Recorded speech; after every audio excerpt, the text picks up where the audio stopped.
अगर आज कोई इस देश में असली माने में कोई राजनीतिक दल है जो संस्थागत इंस्टीट्यूशनल दल है, वो भारतीय जनता पार्टी है। बाकी दल तो व्यक्ति विशेष और क्षेत्र के हो गए, मगर राष्ट्रीय दल के नाम पे अगर आज भारत में कोई दल है तो भारतीय जनता पार्टी। अगर आप अपने लोगों के उपयोग नहीं आ सकते, उनके सहायता के लिए आप मौजूद नहीं हो सकते और आपके इस लायक नहीं हैं कि आप अपनी जनता के हितों की रक्षा कर पाएं, तो वो मुझे महसूस होने लगा कि वो कांग्रेस पार्टी में नहीं कर पा रहा। नमस्कार, स्वागत है आपका हमारे चैनल पर। मैं हूं आपके साथ शिप्रा सैनी। उत्तर प्रदेश विधानसभा चुनाव से पहले बीजेपी ने कांग्रेस पर बड़ी सर्जिकल स्ट्राइक की है। कांग्रेस के बड़े नेता जितिन प्रसाद बीजेपी में शामिल हो गए हैं। बीजेपी में शामिल होते ही जितिन प्रसाद ने यह कहा है कि देश में एकमात्र राष्ट्रीय दल है बीजेपी। वहीं कांग्रेस पार्टी पर निशाना साधते हुए यह कहा है कि व्यक्ति विशेष दल बनकर रह गई है कांग्रेस। तो अब उत्तर प्रदेश में कांग्रेस पार्टी का बड़ा चेहरा जितिन प्रसाद बीजेपी में शामिल हो गए हैं। केंद्रीय मंत्री पीयूष गोयल की मौजूदगी में उन्होंने बीजेपी की सदस्यता ग्रहण की है। कांग्रेस पार्टी के लिए बड़ा झटका है, प्रियंका गांधी वाड्रा के लिए बड़ा झटका है, जो लगातार उत्तर प्रदेश विधानसभा चुनाव की तैयारी कर रही है और यूपी में चुनावी बिसात बिछाने की उनकी कोशिश जारी है। लेकिन इस बीच बीजेपी ने कांग्रेस पर बड़ी सर्जिकल स्ट्राइक कर दी है। जिस तरीके से कांग्रेस का बड़ा चेहरा अब बीजेपी में शामिल हो गया है, जितिन प्रसाद उत्तर प्रदेश में एक मजबूत चेहरा अगर कांग्रेस पार्टी के लिहाज से देखा जाए, लेकिन अब बीजेपी में शामिल हो गए हैं और जाहिर तौर पर इसके बाद उत्तर प्रदेश में बीजेपी और ज्यादा मजबूत होती नजर आएगी। लेकिन बीजेपी में शामिल होते ही जितिन प्रसाद ने यह साफ तौर पर कहा कि अगर देश में कोई राष्ट्रीय दल है तो वो बीजेपी है। देश के प्रधानमंत्री नरेंद्र मोदी देश हित में कार्य कर रहे हैं, गरीबों के लिए कार्य कर रहे हैं। उन्होंने साफ तौर पर यह कहा कि मेरे जीवन का नया अध्याय शुरू हुआ है, मैं नहीं, मेरा काम बोलेगा, यह जितिन प्रसाद की ओर से कहा गया है। लेकिन वहीं कांग्रेस पार्टी पर निशाना साधते हुए उन्होंने कहा है कि अगर आप लोगों की रक्षा नहीं कर सकते, अगर आप लोगों के काम नहीं आ सकते, उनका सहारा नहीं बन सकते हो, तो उस पार्टी में रहने का कोई मतलब नहीं है और व्यक्ति विशेष की पार्टी कांग्रेस पार्टी को करार दिया है।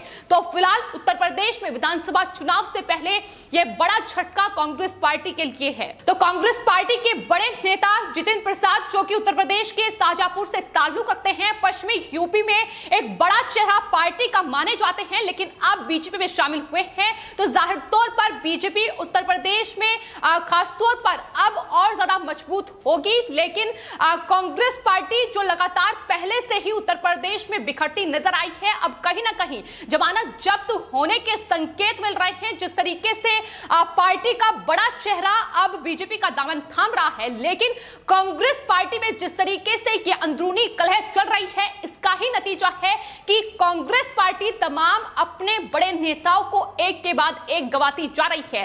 चाहे बात मध्य प्रदेश के कांग्रेस नेता ज्योतिरादित्य सिंधिया की जाए, जो कि राहुल गांधी के बेहद करीबी थे, लेकिन कांग्रेस आलाकमान से नाराज चल रहे थे और बीजेपी का दामन थामा था। लेकिन उसके बाद एक और बड़ा झटका उत्तर प्रदेश विधानसभा चुनाव से पहले कांग्रेस पार्टी को लग चुका है। अगर जितिन प्रसाद की बात की जाए तो 2 बार सांसद रह चुके हैं, यूपीए 1, यूपीए 2 कार्यकाल में वो मंत्री भी रहे हैं। तो मजबूत चेहरा कांग्रेस पार्टी का माना जाता है। लेकिन अब चूंकि बीजेपी जिस तरीके से उत्तर प्रदेश विधानसभा चुनाव की तैयारी कर रही है और जितिन प्रसाद कांग्रेस का मजबूत चेहरा अब उन्होंने अपने हाथों में ले लिया है, तो साफ तौर पर रणनीति दिखाई दे रही है कि बीजेपी ने किस तरीके की रणनीति उत्तर प्रदेश विधानसभा चुनाव को लेकर तैयार की है और इस तरीके से अब सर्जिकल स्ट्राइक कांग्रेस पर शुरू कर दी है। आखिर चुनाव आने तक कौन से बड़े चेहरे बीजेपी में शामिल होंगे, यह देखना होगा। लेकिन फिलहाल जिस तरीके से जितिन प्रसाद ने बीजेपी का दामन थामते ही तमाम बड़े आरोप कांग्रेस पार्टी पर लगा दिए हैं, व्यक्ति विशेष दल कांग्रेस पार्टी को करार दिया है, जाहिर तौर पर उसके बाद यह समझ में आ रहा है कि किस तरीके से कांग्रेस पार्टी के तमाम बड़े नेता G23 नेताओं में शामिल थे। जितिन प्रसाद आखिर किस तरीके से कांग्रेस आलाकमान से नाराज चल रहे हैं, लेकिन कांग्रेस पार्टी उन्हें मनाने की कोई कोशिश नहीं कर रही है और यही वजह है कि तमाम बड़े नेता एक के बाद एक अब बीजेपी का दामन थाम रहे हैं। तो फिलहाल जिस तरीके से कांग्रेस के बड़े नेता जितिन प्रसाद बीजेपी में शामिल हुए हैं, उसके बाद कांग्रेस पार्टी के लिए बड़ा झटका है, लेकिन बीजेपी कहीं ना कहीं अब और ज्यादा मजबूत होती नजर आ रही है। और फिलहाल अगर उत्तर प्रदेश के लिहाज से बात की जाए तो उत्तर प्रदेश में आने वाले वक्त में विधानसभा चुनाव होने हैं। ऐसे में ब्राह्मणों को लेकर खासतौर पर जितिन प्रसाद जो है वो पुरजोर तरीके से आगे आए हैं और यही वजह ब्राह्मण वोट बैंक भी एक प्रमुख वजह मानी जा रही है कि जितिन प्रसाद बीजेपी में शामिल हुए हैं। जातीय जो समीकरण है उसे साधने की कोशिश बीजेपी की ओर से पुरजोर तरीके से की जाएगी। एक मजबूत ब्राह्मण चेहरा जितिन प्रसाद के रूप में अब बीजेपी को मिल चुका है, लेकिन कांग्रेस पार्टी एक के बाद एक कहीं ना कहीं उसकी कमर टूटती नजर आ रही है। अब जिस तरीके से उत्तर प्रदेश में कांग्रेस पार्टी पहले ही बिखरती नजर आई थी, लेकिन उसके बाद अब कहीं ना कहीं जमानत जब्त कांग्रेस पार्टी की हो सकती है।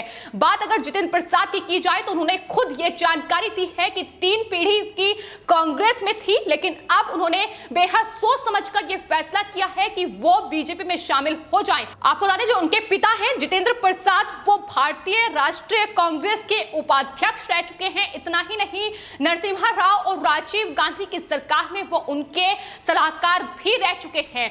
तो ये जो कहीं ना कहीं कांग्रेस पार्टी जिस तरीके से लगातार अपने मजबूत चेहरों को गवा रही है, उसका अब भुगतान इस तरीके से करना पड़ रहा है कि कांग्रेस पार्टी देश के तमाम राज्यों में बिखरती जा रही है, लेकिन उत्तर प्रदेश में अगर बात की जाए तो उनका काफी दबदबा है। और यही वजह है कि उत्तर प्रदेश के लखीमपुर खीरी, शाहजहांपुर और तमाम पश्चिमी यूपी के इलाकों में बीजेपी को एक बढ़त जो है वो ये दिला सकते हैं। पहले ही बीजेपी ये साफ तौर पर कह चुकी है कि उत्तर प्रदेश के विधानसभा चुनाव में 300 पार सीटें हासिल कर रही है, लेकिन कांग्रेस पार्टी को किस तरीके से मात दी जाए इसकी कोशिशें अब तेज हैं। और जितिन प्रसाद, ज्योतिरादित्य सिंधिया के बाद दूसरा बड़ा चेहरा राहुल गांधी के बेहद करीबी, हालांकि 2019 में भी आपको बता दें G23 नेताओं में शामिल है, पार्टी आलाकमान से नाराज चल रहे थे। कांग्रेस नेतृत्व में बदलाव किया जाए ये मांग भी इनकी तरफ से की गई थी, लेकिन उस वक्त 2019 में प्रियंका गांधी वाड्रा ने उन्हें मनाने की कोशिश की थी और शायद यही वजह रही थी कि उस वक्त उन्होंने बीजेपी का साथ नहीं चुना। लेकिन अब एक महत्वपूर्ण मौका है, कहीं ना कहीं उत्तर प्रदेश में विधानसभा चुनाव होने हैं जिसके लिए चुनावी तैयारियां तमाम पार्टियां कर रही हैं, वहीं बीजेपी भी अपनी रणनीति तैयार कर चुकी है। और उत्तर प्रदेश में जहां प्रियंका गांधी वाड्रा अपनी सीटों को बढ़ाने की कोशिश कर रही हैं, उससे पहले जितिन प्रसाद का बीजेपी में शामिल होना, जहां प्रियंका गांधी वाड्रा के लिए बड़ा झटका है, वहीं बीजेपी के लिए अच्छी खबर है।